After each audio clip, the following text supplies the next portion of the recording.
মৃত্যু এমন এক বাস্তবতার নাম যেখানে প্রবেশ করা যায় কিন্তু বের হওয়ার রাস্তা নেই। তবে এই কিশোর, সে নাকি ফিরে এসেছে। সে কিভাবে ফিরে এলো? এ কি অলৌকিক কিছু, নাকি এর পেছনে লুকিয়ে আছে অন্য কোনো রহস্য? ঠিক এমনই এক অবিশ্বাস্য ঘটনার সাক্ষী হয়েছে চুয়াডাঙ্গার আলমডাঙ্গা উপজেলার বৈদ্যনাথপুর গ্রাম।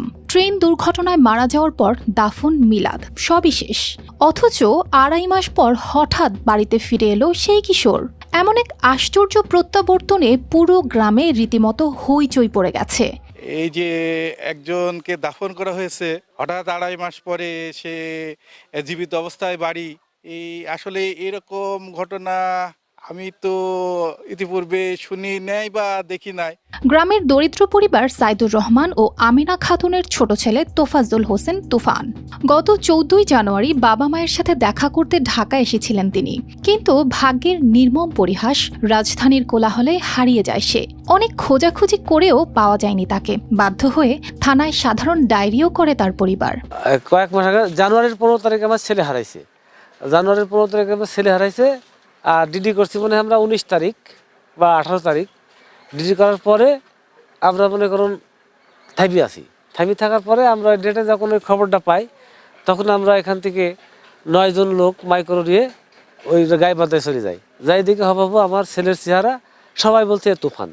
এই জন্যে আমাকে রাইকি আমার গ্রামের লোক তারা চলে আসলো যে তো ছেলে এটা রেখে চিকিৎসা কর। তো তারপরে আমি ওখানে থাকার পরে 5 দিন পরে ছেলেটা মারা যাওয়ার পরে এখন ওখানকার গাইবান্ধা থানা তারা দিবে না, বলছে তোমার ছেলেটা ছবির সাথে মেলে না, তে আমরা দেবো না। তা আমি বললাম স্যার এখন আপনারা তো দেবেন না, আপনারাও তো মাটি দেবেন। তো বলছে হ্যাঁ আমরা মাটি দেবো। তাহলে আমি নিজেই মাটি দিই, আপনাদের কোনো আপত্তি আছে? আমার ছেলের মতো চেহারা দেখুন, আমি বলছি আমার ছেলে, আমার আত্মীয় স্বজন বলছে আমার ছেলে, আমার মা বলছে আমার ছেলে। তারপরে তারা সিদ্ধান্ত নিয়ে সব কিছু লেখালেখি করে আমাকে লাশটা দিয়ে দিয়েছে। এরই মাঝে সামাজিক যোগাযোগ মাধ্যমে দেখা যায় এক দুর্ঘটনায় আহত কিশোরের ছবি। নিজের হারানো ছেলেকে চিনতে ভুল করেনি তার বাবা মা, ছুটে যান গাইবান্ধা সদর হাসপাতালে।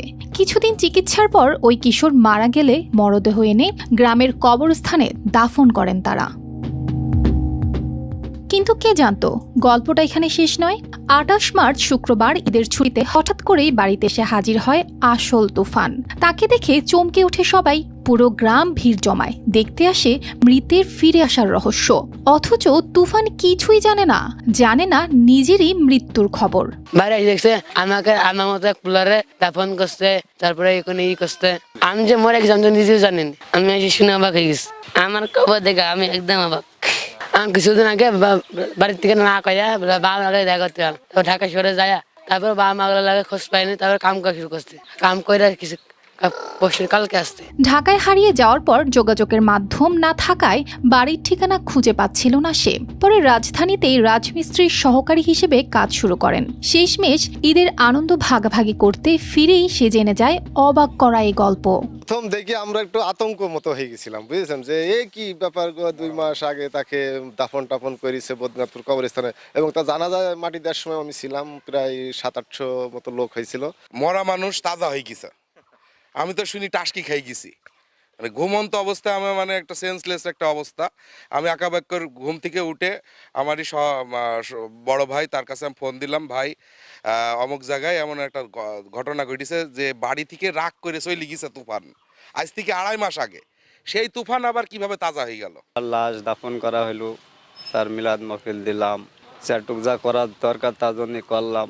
করার পরে আজ 2.5 মাস পরে দেখছি আমাদের ছেলে তুফান বাড়ি ছেলে। একটা মানুষকে দাপন করে এসে আবার একটা মানুষ সে ঘুরে আইছে, এরকম ঘটনা আমি জীবনে দেখিনি। কিন্তু গ্রামবাসীর মনে এখন আরো বড় প্রশ্ন, এ যদি তোফাজ্জল হয়ে থাকে তাহলে কবরের ওই মরদেহটি আসলে কার? News desk, RTV।